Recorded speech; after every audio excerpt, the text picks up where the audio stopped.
Du coup, là, on traverse Vegas. C'est la ville aux États-Unis où il y a le plus de salles de boxe. C'est vraiment une ville qui respire la boxe.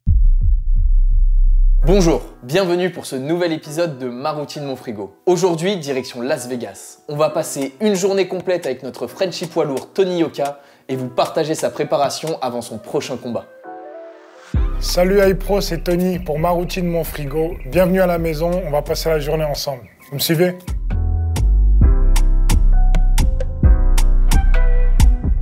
Salut Tony et merci de nous accueillir chez toi. Qu'est-ce qu'il y a dans ton frigo? Il y a beaucoup de verre, beaucoup de vegetables comme disent les Américains. Et en plus de ça, il y a mon préféré, le gros pot iPro à la vanille. 15 grammes de protéines par portion, sans matière grasse, qui m'aide vraiment à bien démarrer la journée. Je peux prendre celui à la coco, celui à la myrtille. En plus de ça, je déjeune des avocats, des œufs et ce genre de choses. Je vois pas de viande dans ton frigo, t'es vegan ou quoi? Non, je suis pas vegan, mais c'est vrai que c'est compliqué pour se fournir en viande fraîche aux États-Unis. Donc j'ai trouvé une bonne boucherie, j'achète la viande en gros et je la congèle. Ah ok, je comprends mieux. Et sur une journée, en tant que poids lourd, tu manges quoi? Sur une journée, l'alimentation d'un boxeur poids lourd, c'est très varié et c'est surtout très riche. Il faut bien déjeuner le matin, il faut bien manger à midi et on va dire qu'entre le repas du midi et le dîner, j'ai une autre séance. Il me faut obligatoirement un apport à ce moment-là. Après la sieste, il me faut une collation. Tu m'as parlé de collation. Pour moi, les US, c'est les fast-food. Pour éviter la malbouffe, qu'est-ce que tu prends pour rester au top?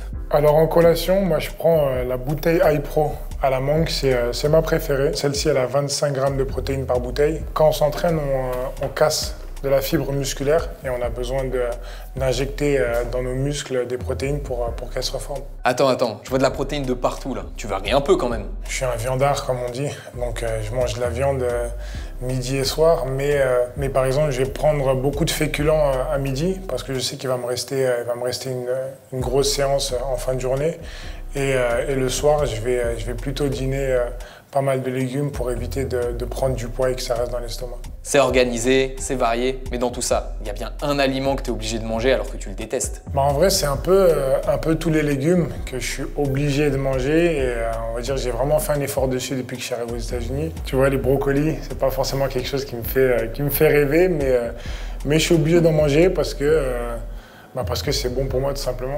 Bon après, tu dois bien compenser avec un cheat meal. Moi mon jour de cheat meal c'est le dimanche, c'est mon seul jour de repos dans la semaine donc j'en profite pour me faire plaisir. Si j'ai envie de me faire un burger, un fast-food, des pizzas ou un bon resto de viande, je vais le faire. Je pense que c'est important d'avoir une bonne santé mentale aussi. Je suis complètement d'accord avec toi. Pizza, burger, tout ça c'est comme en France. Mais depuis que tu es ici, tu manques de rien? Franchement je pourrais vous faire une longue liste. J'ai même hésité à vous demander de ramener certaines choses de France. J'ai les plats congolais de ma mère qui manquent ici, dont un plat qui s'appelle le pondu. Ok, niveau alimentation, je crois qu'on est bon. On part à l'entraînement? C'est bon, c'est tout bon pour moi, on peut y aller.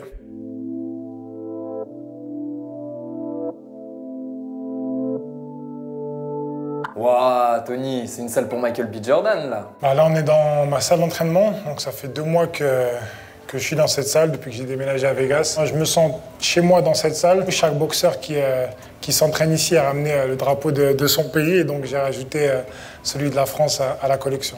Il est devenu bien foncé le t-shirt. Grosse séance, hein. Franchement, c'était intense. Après, c'est un peu comme tous les entraînements. Tu sais, on est à un peu moins de 4 semaines du combat, donc on est encore dans le dur, il faut encore charger.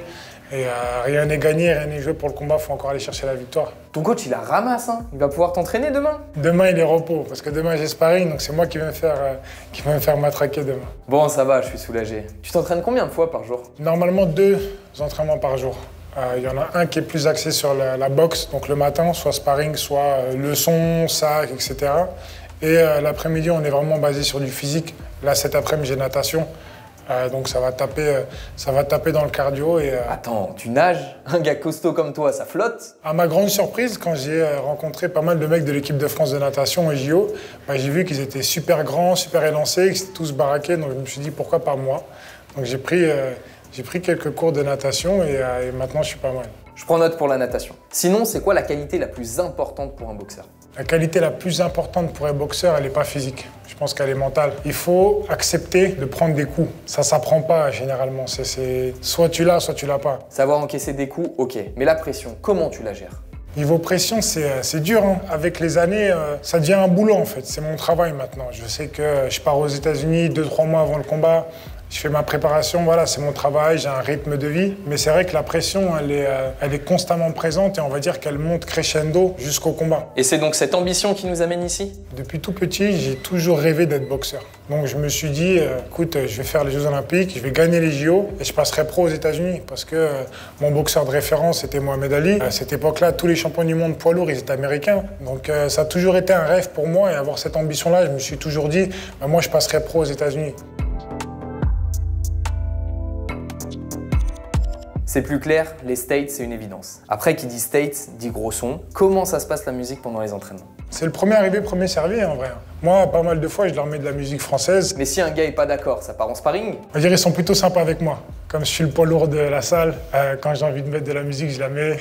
Si je veux pas la changer, je la change pas. Musique ok, training ok. Et pour la récup? Juste après mon entraînement boxe le matin, je prends mon high pro parce que j'ai vraiment besoin de refaire de la masse, refaire du muscle. Et après la sieste, je reprends une petite bouteille de high pro parce que voilà, j'ai un petit peu faim, il me faut un goûter, j'ai pas envie de prendre n'importe quoi. Et comme je l'ai dit juste auparavant, c'est mon apport protéiné et je suis prêt pour repartir au combat. En parlant de récup, comment tu t'organises pour le sommeil? La nuit, je dors 9 heures et la journée, je dors 1h30, 2 heures. J'ai vraiment besoin d'avoir une sieste. Là, par exemple, c'est impossible que je fasse un entraînement du soir sans avoir fait de sieste. Je suis obligé de faire la sieste.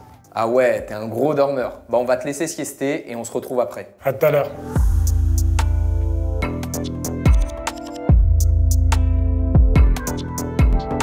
Oh, j'aurais dû faire une sieste aussi, tu m'as l'air en pleine forme. Hein.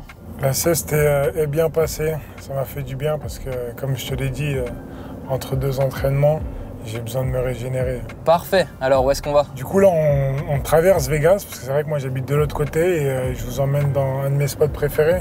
C'est un parc à Vegas. Attends, je capte pas.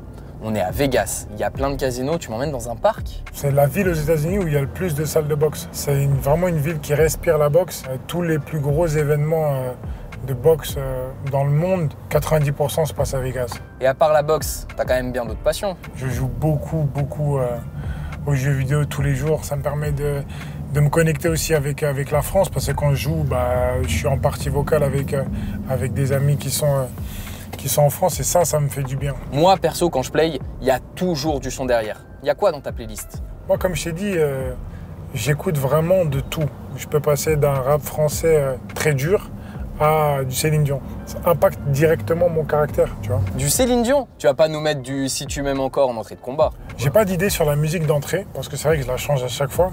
Mais quoi qu'il arrive, dans le vestiaire, à 2 heures du combat, jusqu'à 5 minutes, ça va être du rap. Hein. Il faut que ça soit agressif, en fait, tu vois.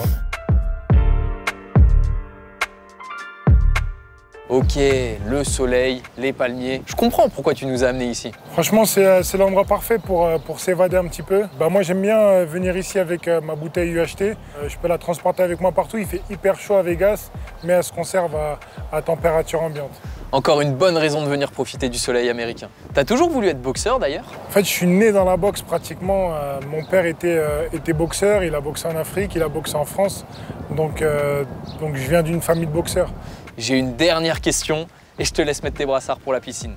T'as des modèles de réussite? Moi, j'ai grandi avec Mohamed Ali, mais vraiment mon modèle de réussite en termes de carrière sportive en boxe, ce serait Lennox Lewis. C'est vraiment le gars sur qui je me projette.